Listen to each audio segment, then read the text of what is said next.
There is something almost poetic about this particular turn of events. The person who taught you, through months of withdrawal and managed distance, and the specific maddening composure of someone who always seemed to need the connection less, is now sitting in the specific discomfort of a dynamic that has shifted beyond their control. The person who made silence their native language is now experiencing what silence actually costs. The person who withdrew reliably and returned on their own terms and calibrated the connection to a level that suited their comfort is now on the other side of exactly that experience. And the specific emotions it has produced in them are not the clean, philosophical, I understand why this happened emotions of someone who has adequate self-awareness to recognize the irony. They are the hot, uncomfortable, poorly managed emotions of someone whose equilibrium has been disrupted in a way they did not see coming and do not have adequate tools to process. Embarrassment, fury, the specific combination of the two that arrives when someone encounters the honest consequence of their own patterns in a form they cannot contextualize away. This is not about celebrating their discomfort. That framing is too small for what is actually happening here and what it actually means. This is about understanding, clearly, honestly, with the full psychological precision the situation deserves, why your silence produced these specific emotions in this specific person, what the embarrassment actually is, what the fury actually is, what the combination of the two reveals about what the dynamic was, what your silence did to it, and what all of it means for where you actually are. The embarrassment requires understanding first, because it is the more revealing of the two emotions, and because the fury, which is louder and more visible, tends to obscure it. The embarrassment is not the ordinary social variety, not the embarrassment of having been caught in a minor inconsistency or having said something that landed badly in a specific moment. That variety is manageable. It has a short half-life, it resolves through the ordinary mechanisms of time and the availability of other interactions that provide counter-evidence to the embarrassing moment. The embarrassment your silence produced is structural. It reaches into the architecture of how the avoidant understood the dynamic and exposes something foundational as wrong, something they were operating on as a reliable fact that has turned out to be an assumption, something the model said would always be there that has demonstrated itself to be conditional. The model said you would always reach, would always re-engage after the withdrawals, would always absorb the silences and eventually break them with your own contact, would always be more invested in the connection's continuation than they were. The model was built from the evidence of the dynamic's history, from every time you reached after they withdrew, every time you reopened the conversation after they closed it, every time you softened a boundary because the discomfort of the boundary not being met exceeded the discomfort of the boundary being abandoned. That evidence was real. The model it produced was a reasonable inference from the available data, and the model was wrong. Your silence is the wrongness made undeniable. And the wrongness of a model you were operating on is a reliable fact, discovered through the specific humiliating experience of the expected thing not happening, produces a very particular kind of embarrassment. Not embarrassment about something you did, embarrassment about something you assumed, about having been exposed in the private and unwitnessed way of someone whose internal model just failed publicly, as someone who was taking something for granted that was never guaranteed. The taking for granted is at the center of the embarrassment, and it deserves to be examined with honesty because it is one of the least flattering truths about avoidant dynamics and one of the most important for understanding what your silence actually disrupted. Throughout the dynamic, the avoidant was operating with a background assumption that most people in their position develop without conscious awareness. The assumption that your emotional investment in the connection was stable and available regardless of how the connection was treating you. That your love and your reaching and your consistent presence were features of your character rather than responses to a relational environment, permanent qualities that would continue regardless of whether the relational environment was nourishing them. This assumption allowed the managed distance to feel sustainable, allowed the withdrawals to feel consequence-free, allowed the return, when it came, to feel like something the avoidant was offering rather than something the dynamic had always been counting on your tolerance to make possible. The assumption made the connection feel like something they were choosing rather than something they were passively benefiting from while you actively maintained it. Your silence broke the assumption, not through argument or confrontation or the explicit declaration that you are no longer available for the configuration, through the simple, undeniable, cannot be reframed fact of not being there, of the expected thing not happening, of the dynamic demonstrating through the honest evidence of your actual behavior that the assumption was never accurate, The embarrassment is the private, hot, difficult to manage experience of having the assumption exposed, of having been caught relying on something that was never guaranteed, of having, and this is the part that is hardest to sit with, taken someone for granted in a way that the taking for granted is now visible, as exactly what it was. There is no clean narrative available for this experience. No framing that distributes the responsibility comfortably or locates the problem in the dynamic rather than in the specific personal targeted way the avoidant was relating to your availability. The embarrassment is the specific, personal, cannot be contextualized away experience of someone who sees clearly, in the honest light of your silence, the shape of what they were doing. What makes the embarrassment particularly acute is the specific quality of your silence as distinct from other forms of absence or withdrawal. If you had left dramatically, with the declaration, with the expressed pain, with the visible evidence of how much the dynamic cost you, the avoidant would have had something to work with. The drama would have provided the cover. The explicit expression of your investment, even in its most painful form, would have confirmed the model in its essential structure, while disrupting only the surface configuration. You still cared. You still cared so much that the departure was loud. The investment was still present, still organized around them, still making them the primary reference of your emotional experience. Your silence has none of that.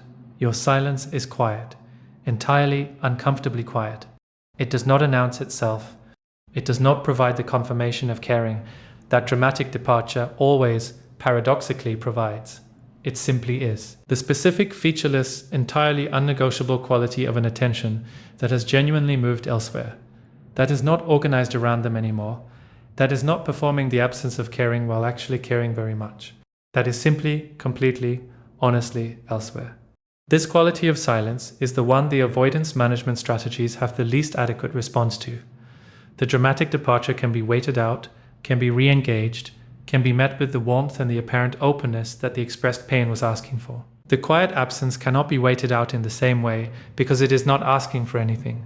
It does not have the quality of a position waiting to be responded to. It has the quality of something that has simply moved on.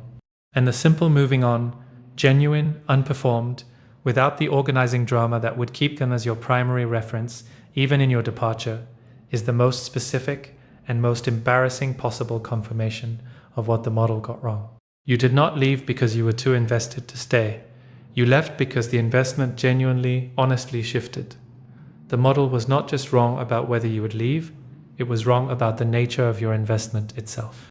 About whether the investment was the unconditional, always available, cannot be exhausted quality the model required it to be.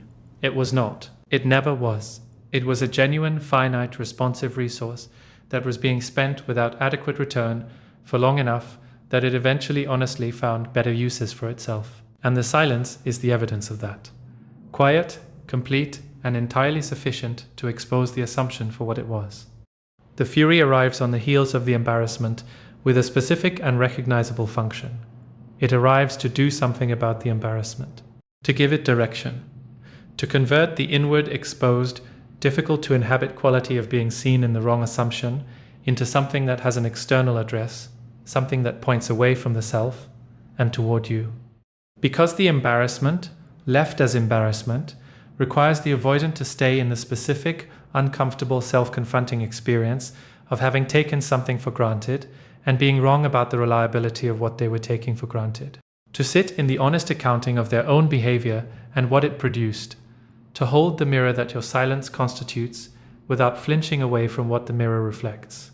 This is genuinely demanding for anyone, but particularly for someone whose entire psychological architecture was built around the avoidance of exactly this kind of sustained, honest, self-directed discomfort. The management strategies that have always protected against the full weight of difficult internal experience are not well equipped for the specific, targeted structural embarrassment that your silence produced. They can manage ordinary discomfort. They are meeting something that is not ordinary in its quality or its precision. So the fury arrives as the most immediately available exit from the experience of the embarrassment, as the conversion of something inward into something outward, as the specific, automatic, below-conscious mechanism by which an interior experience that cannot be adequately managed becomes an exterior accusation that can be expressed and argued and defended against. The fury says you did something wrong, that the silence is cruel or manipulative, or deliberately punishing. That the appropriate response to whatever happened in the dynamic was not the quiet withdrawal of your presence, but some form of continued engagement that would have given the avoidant the opportunity to respond, to explain, to manage the situation toward a more comfortable resolution. The fury constructs a version of events in which your behavior is the problem rather than the response to the problem, in which the silence is the primary wound rather than the honest consequence of the dynamics running. This construction is not entirely cynical. The avoidant is not sitting with the conscious awareness of needing to externalize the embarrassment and using the fury as the vehicle. The construction feels, from the inside, like genuine grievance, like a legitimate assessment of what you did and why it was unfair. Like the fury is a reasonable response to something you chose, rather than the defensive conversion of something they cannot adequately sit with. The feeling of the fury is real. Its assessment is not accurate. Both things are simultaneously true, and both require honest acknowledgement. The specific things the avoidant is furious about are worth examining because they are revealing in a way that the surface presentation of the fury tends to obscure. They are furious about the loss of the relational power dynamic they were accustomed to. Throughout the dynamic, the avoidant held a specific position, the position of the one who needed less, who could take or leave, whose emotional equilibrium was less dependent on the connection's maintenance than yours was. This position is not morally neutral. It was being sustained partly at the cost of your consistent, under-acknowledged absorption of the dynamic's imbalance, but it was genuinely comfortable. It provided a specific form of safety, the safety of being the less invested party, which is the safety of having less to lose. Your silence removed that safety, demonstrated, through the undeniable evidence of your actual behavior, that the investment differential was not fixed, that you were capable of genuine detachment, that the position of less invested was no longer reliably theirs. The fury at this is the fury of someone who lost a structural advantage they were not fully aware they held until it was no longer there. They are furious about the loss of the anticipated script. The avoidance experience of the dynamics navigation was always organized around a predictable narrative structure. The narrative structure in which your investment was the constant and the management of your investment was the variable, in which your reaching was always available as the reset button, in which the relationship's continuation was something they could rely on without being responsible for. Your silence removed the reset button, exposed the narrative structure as depending on a contribution you were making that they were not adequately reciprocating. The fury at this is the fury of someone whose operating assumption about how the story goes has been exposed as a story they were telling without your full consent. And they are furious because the silence reached something in them that the composure was working to protect, the specific, genuine, privately held feeling that your silence is reverberating in. The attachment that the managed distance was always maintaining at a comfortable remove, the caring that was always present and was always being successfully kept at the level of manageable. Your silence disrupted that management. The feeling is louder than the management can contain. And the fury at you is partly the fury at the feeling itself, at the specific, unwanted, now undeniable evidence that the investment was never as asymmetric as the avoidance position in the dynamic was implying. They cared. The fury is partially the experience of discovering how much, and discovering it in the worst possible way, not in the comfortable space of mutual engagement where the caring could be expressed and received and built upon, but in the specific, private, poorly lit space of your absence, where the caring has nowhere to go except into the experience of its own weight. The combination of the embarrassment and the fury produces a specific behavioral pattern that you may have already seen or will likely encounter. It is worth naming clearly because recognizing it is practically important for navigating what comes next without being destabilized by its surface presentation. The behavioral pattern is the performance of indifference executed with slightly too much energy, the being fine that is being performed with slightly too much emphasis, the forward motion that is slightly too visible, the engagement with other people or other activities that is calibrated, however unconsciously, to the question of whether you might encounter evidence of it. Actual indifference does not require performance. Actual forward motion does not require visibility. When someone is genuinely unaffected by a silence, the genuinely unaffected quality of the non-response speaks for itself without the specific, slightly over-constructed quality of someone who needs the indifference to be legible. The performance of indifference is the embarrassment and the fury finding a safer outlet than the direct, honest confrontation with what they are. It is the avoidance management strategy operating at the level available to it, not the full honest, sitting with the weight level that the embarrassment was pointing toward, but the surface managing level of presenting a version of themselves that does not require the admission of being affected. The performance will not be convincing to you. You know this person. You know the difference between the genuine and the performed quality of their engagement. The specific, slightly too constructed quality of the performance is one of the most honest things currently available about their interior. It is the defensive architecture working at maximum capacity to contain something that keeps exceeding the containment. Your silence is still exceeding the containment. What does all of this mean for you, practically, in the immediate reality of knowing that the avoidant is embarrassed and furious because of your silence?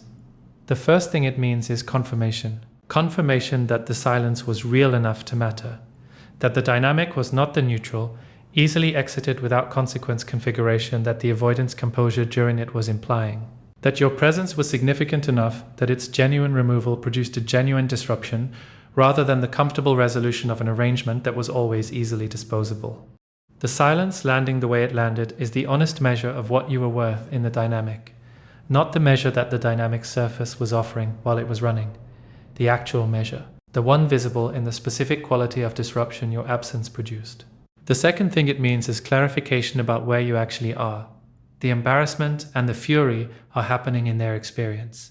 They are real and they are significant, and they are not your responsibility to soothe or resolve or make less acute through the restoration of your availability.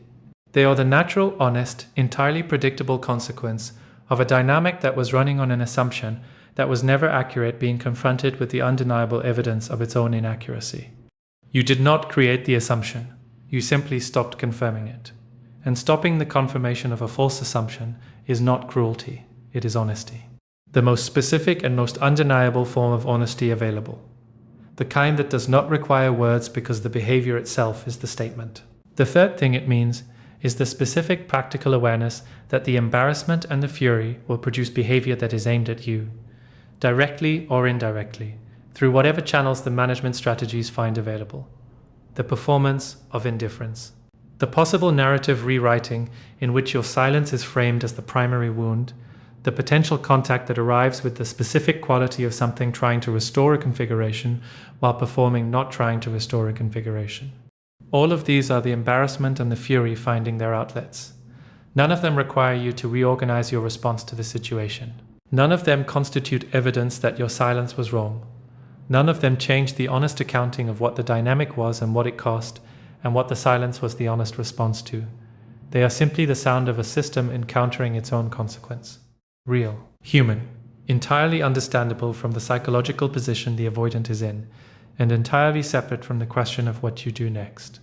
What you do next belongs to you, to the specific, clear, self-possessed, compassionate clarity that the whole arc of this experience built, not to the management of their embarrassment, not to the soothing of their fury, not to the restoration of an assumption that was never accurate to begin with, to the honest, forward-moving, completely yours inhabiting of a life that the silence was always pointing toward. That life is already happening. The embarrassment and the fury have been running for a while now. Not quietly, not in the composed, managed, apparently unaffected way that the avoidance exterior usually presents difficult interior experiences. In the specific, slightly pressurized, effortful way of someone whose management strategies are working harder than usual and producing less than usual, the containment is not holding as well as it typically holds. The performance of indifference has the quality of something being maintained rather than something being lived. And underneath the maintenance, in the private hours when the performance is not required, something honest is running that the performance was designed to prevent from surfacing. This honest running is worth examining, not because it changes what you should do, because understanding what is actually happening in the avoidance interior, with precision rather than projection, is part of seeing the full situation clearly. And seeing clearly has always been the most useful thing available in this landscape. What is running underneath the performance is not primarily the fury. The fury is the surface layer. The loud, externally directed, grievance-shaped presentation that the interior experience found when it needed an address that was not itself. The fury is real, but it is the managed version of something rawer and more honest underneath. What is running underneath the fury is the specific, private, poorly lit experience of someone confronting the gap between how they were operating and how things actually are. The gap between the model and the reality. Between the assumption of your availability and the demonstrated fact of your genuine absence. Between the version of themselves they have been maintaining, self-sufficient, needing less, always the one who could take or leave, and the version that the silence is making impossible to ignore. The version that is sitting with something that does not respond to the usual tools, that cannot be managed back to comfortable, that keeps returning in the unguarded moments with the specific pointed weight of something that has not been processed and will not be until it is honestly engaged with. The processing of genuine embarrassment, the structural variety, not the social variety, has a specific requirement that the avoidance defensive architecture is not well designed to meet.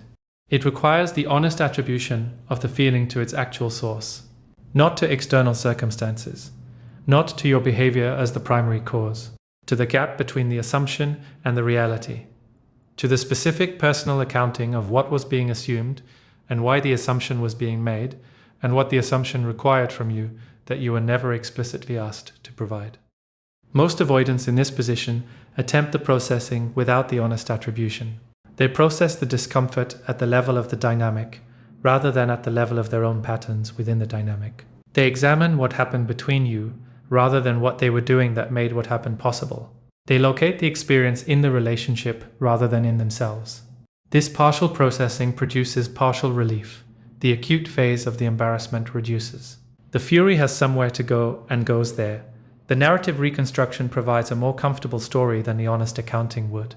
And the avoidant moves forward carrying the experience as something that happened to them, rather than something their patterns produced. This is the path of least resistance. It is the path that most of the defensive architecture is oriented toward. And it is the path that leaves everything structurally unchanged. The other path is rarer and more demanding. It is the path of the honest attribution, the path on which the embarrassment is followed all the way back to its actual source, on which the gap between the model and the reality is not explained by your behavior, but by the assumption itself, on which the assumption is examined honestly, why it was formed, what it required from you to sustain, what it was asking you to be indefinitely, what it would have continued to cost you if the silence had never come. That path requires the avoidant to sit with something that is genuinely uncomfortable and that has no quick resolution. It requires the sustained, honest, self-confronting engagement with what the dynamic was actually asking of the person on the other side of it. What your consistent reaching was absorbing, what your available presence was sustaining, what the comfortable configuration was running on. And it requires, eventually, the specific and demanding acknowledgement that the comfortable configuration was running on your willingness to absorb more than was being returned. That the silence was not cruelty or manipulation or the inexplicable withdrawal of something you had no reason to withdraw. It was the honest response of a person who was finally, genuinely done absorbing. That acknowledgement, when it arrives, for the avoidant willing to follow the path that far, is the beginning of something that the partial processing cannot produce, the beginning of genuine accountability, of the honest reckoning that the whole dynamic was always requiring and that the management strategies were always successfully diverting before it could fully arrive. Your silence is still doing its work. This is worth saying clearly because the temptation in the aftermath of knowing that the avoidant is embarrassed and furious can be to treat the silence as a chapter that has concluded and whose consequences are now simply the consequences rather than an ongoing process that is still unfolding. The silence is still doing its work because the interior process it activated has not completed. The embarrassment has not been fully processed. The honest attribution has not been fully arrived at, if it has been arrived at all. The gap between the model and the reality is still present, still requiring engagement, still producing the specific discomfort that the performance of indifference and the narrative fury are working to manage. The silence does its deepest work not in the acute phase, not in the immediate pressurized, everything is disrupted intensity of the first encounter with the wrong assumption, but in the sustained phase, in the days and weeks in which the acute intensity normalizes, but the honest process, if it is occurring, continues to develop in the quieter, less dramatic, more genuinely reckoning direction. Whether that genuine reckoning is occurring is not something you can know from outside the avoidance interior. The behavioral evidence available to you does not fully reach into the honest depth of what is or is not being processed. The performance of indifference is consistent with both the genuine reckoning and the management of the experience back to comfortable, without the reckoning. The fury, whether it continues or subsides, does not clearly distinguish between the two paths. What you can know is what you have always been able to know with the most clarity: your own experience. Your own honest assessment of what the dynamic was, and what it cost, and what the silence was the accurate response to. Your own clear accounting of what genuine change would require to look like, and what behavioral evidence over ordinary time would constitute adequate demonstration of it. That knowledge is yours. It is not dependent on what the avoidant is doing with the embarrassment and the fury. It does not require their interior process to reach any particular conclusion in order to be useful to you. It is simply the honest, clear, self-possessed knowing of someone who sees their own situation accurately. There is something worth saying about the specific quality of your position right now, because the knowledge that the avoidant is embarrassed and furious can produce a temptation that is worth naming honestly rather than leaving unacknowledged. The temptation is toward satisfaction, toward the specific, understandable, entirely human experience of finding some relief in knowing that the dynamic that cost you so much is now costing them something too. That the comfortable configuration they were maintaining while you absorbed the imbalance is no longer comfortable. That the silence landed with the weight it landed with. This temptation is human, it is understandable, and it deserves honest examination rather than either indulgence or self-criticism for feeling it. The honest examination reveals something specific about what the satisfaction is and is not. It is not vindictiveness, it is the natural response of someone whose experience in the dynamic was consistently not met with adequate acknowledgement, whose consistent absorption of the imbalance was not recognized as the resource it was, whose presence was valued most clearly in its absence. The satisfaction at knowing the absence landed is the human experience of finally, honestly being seen in your own significance, of the dynamic finally honestly reflecting the truth of what you were contributing. That is legitimate. That recognition, even in the awkward, arrived too late, mediated through their discomfort form it is taking, is a form of justice. Imperfect, belated, not the form you needed or deserved while the dynamic was running, but honest. The real accounting finally occurring in the only conditions that produced it. Hold the satisfaction lightly, not as the primary response to the situation, not as the organizing frame for what comes next. As the human, understandable, entirely legitimate experience of someone who was undervalued and is watching the undervaluation become visible in the form of its consequences, then set it down. Not because it is wrong to feel it, because the forward-facing version of your life is more interesting than the backward-facing satisfaction at someone else's discomfort. Because what you are building is more worth your primary attention than what they are reckoning with. Because the genuine, full, forward-moving inhabiting of your own life is the most complete possible expression of everything the silence was pointing toward. The embarrassment and the fury are the avoidant's honest encounter with the consequence of the dynamic. They are the dynamic finally producing its accurate accounting rather than the comfortable version that the avoidance management strategies were sustaining. Your silence made that accounting unavoidable, not through confrontation or declaration or the explicit naming of what the dynamic was doing, through the simple, undeniable, entirely honest withdrawal of the one thing the comfortable configuration required to keep running: your presence, your investment, your consistent, generous, finally exhausted reaching across the distance that the avoidant was comfortable letting you cross alone. The withdrawal is complete, the accounting is occurring, the embarrassment and the fury are its honest sound, and you are somewhere else entirely, not watching the accounting with satisfaction or monitoring its progress with hope, or waiting for it to produce the specific outcome that would make the silence feel justified. You are simply elsewhere, building the life that the silence was always pointing toward, inhabiting the version of yourself that the dynamic was always costing pieces of, living the ordinary, undramatic, genuinely yours days of someone who chose themselves honestly and is continuing to choose themselves in the specific, daily, forward-moving way of someone who is actually going somewhere. The embarrassment is real, the fury is real. The avoidant is genuinely sitting with both of them in ways they did not anticipate and are not adequately equipped for. And you are not sitting with them. You are elsewhere, building, living, moving, not away from anything, with the specific effortful quality of someone who is avoiding, towards something. With the specific, quiet, entirely genuine quality of someone who knows where they are going. That distinction, between moving away from and moving toward, is the most honest summary of where the silence brought you. For the sound of the old dynamic reckoning with your absence to be anything more than what it is, the echo of something you moved past, growing quieter behind you.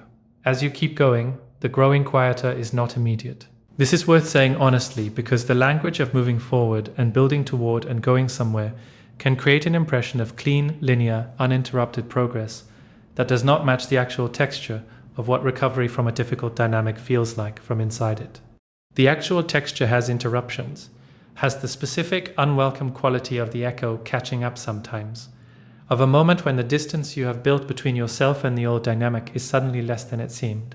When the knowledge that they are embarrassed and furious produces not the steady, grounded, forward-facing quality that the best version of this journey looks like, but something more complicated, more mixed, more honestly human than the elevated narrative of self-reclamation tends to make room for. There will be moments when knowing they are sitting in embarrassment and fury produces not satisfaction and not forward motion, but a specific conflicted ache. The ache of someone who loved a person and still carries something of that love and finds in the knowledge of their discomfort not relief but the specific, complicated grief of a situation that did not have to go this way. That could have been different if different choices had been made at different moments. That contains something real that the pattern prevented from being what it could have been. That ache is not weakness, it is not evidence that the silence was wrong or that the moving forward is not genuine. It is the honest emotional signature of someone who loved genuinely in a dynamic that could not adequately honor the loving. The grief is real because the love was real. And the love being real does not disappear because the dynamic demonstrated its limitations clearly enough to finally produce the silence. Allowing the ache to be what it is, without using it as a reason to restore the old configuration, and without suppressing it in the name of the forward-facing narrative, is part of the honest inhabiting of where you actually are. The avoidance, embarrassment, and fury are producing something in their interior that has not yet been named in this conversation, and that deserves honest attention. They are producing the specific, private experience of regret that arrives not as a philosophical reflection on choices made, but as a felt, bodily, cannot be managed away weight. The regret is not primarily about the dynamic's ending. It is about the specific moments within the dynamic when the different choice was available and the familiar choice was made instead. The moments when you were clearly there, clearly invested, clearly offering something real, and the managed distance was chosen over the genuine engagement. The moments when the repair was available and the comfortable avoidance was chosen instead. The moments when your reaching was met with the half-presence of someone who was relying on the reaching to continue, regardless of how it was met. Those moments are presenting themselves now with a specificity that the comfortable configuration was preventing. The comfortable configuration, sustained by your predictable investment, did not require the honest accounting of those moments. They could be filed as the ordinary texture of the dynamic's difficulty rather than as the specific personal consequential choices they actually were. Your silence removed the comfortable configuration, and without it, the moments are no longer filed. They are present, specific, pointed, arriving in the honest light of their actual weight rather than the managed light of the comfortable narrative. This is the regret doing its honest work, not the regret that produces immediate, clean, lasting change. That version requires more sustained engagement than the acute phase of embarrassment and fury typically allows. But the regret that is the beginning of the honest accounting. The first, uncomfortable, genuine encounter with what the pattern was actually producing in real, specific, consequential moments. Whether this beginning produces the sustained engagement that genuine change requires is not determined in the acute phase. It is determined in what happens after the acute phase normalizes, in whether the honest accounting is allowed to continue, or whether the management strategies succeed in filing it somewhere more comfortable once the urgency of the acute disruption has passed. You are not responsible for which direction the avoidance interior process takes. This has been said in various forms throughout this conversation, and deserves one more direct statement, because the specific knowledge that genuine regret may be present, that the honest accounting may be beginning, produces a specific pull that the rest of the conversation's emphasis on forward motion can understate. The pull is toward being available for the process, toward making yourself accessible to the possibility that the genuine reckoning is occurring, and that the accessibility of your presence might support the reckoning rather than interrupt it. toward the specific, compassionate, love-informed instinct of someone who cares about a person and wants the honest process in that person to have the conditions it needs to continue. This pull is not irrational. It comes from genuine care, from the real love that the silence was built on top of rather than in place of, from the honest human desire to have the difficulty produce something worth the cost of it rather than simply the cost. And it needs to be held with the specific, clear-eyed honesty of someone who has seen the dynamics pattern clearly enough to know what makes the genuine reckoning possible and what interrupts it. What interrupts it is the premature restoration of comfortable accessibility. The return of the configuration before the reckoning has reached the depth required to actually change the architecture. The availability of the familiar flaw before the genuine experience of its absence has completed its honest work. Your absence is the condition under which the genuine reckoning is most possible. Not because absence is inherently productive, because this specific absence, your specific, genuine, unperformed withdrawal from the configuration the dynamic required, is the only condition that removes the comfortable alternative to the honest accounting. The comfortable alternative has always been the restoration of the connection to accessibility. And the restoration has always been available when you reached. And when it has been available, it has been chosen. Because it is easier, because the uncomfortable honest accounting and the comfortable restoration of accessibility are not equally compelling choices when both are available. Your silence makes them unequally compelling in the other direction. Makes the honest accounting the more available path because the comfortable restoration is not currently accessible. And that rebalancing of the available paths is the most useful thing your silence is doing for the avoidance genuine process, whatever form that process is taking. The forward motion that this conversation has been pointing toward throughout does not require the suppression of any of the complicated, mixed, honestly human feelings that knowing about the embarrassment and the fury produces. It does not require the performance of being entirely unaffected or entirely focused on the future or entirely free of the love and the grief and the complicated ache that the situation contains. It requires something more modest and more genuinely achievable. The simple, daily, specific choosing of your own life as the primary orientation, not the exclusive orientation, not the orientation that leaves no room for the complicated feelings. The primary one, the one that the waking up is organized around, the one that determines where the primary investment of energy and attention goes, the one that is being built rather than monitored. The complicated feelings exist alongside the forward motion. The grief and the ache and the occasional pull toward the old configuration, these are not evidence that the forward motion is failing. They are evidence that the love was real and the dynamic was significant and the whole experience contained something that mattered. All of that can be true while the forward motion continues. The feelings are the texture of the journey. They are not the destination. The destination is the genuine, fully inhabited, actually yours version of a life that is not organized around the avoidance patterns, that does not require their reckoning to be complete before its own building can continue. That is already happening, already real.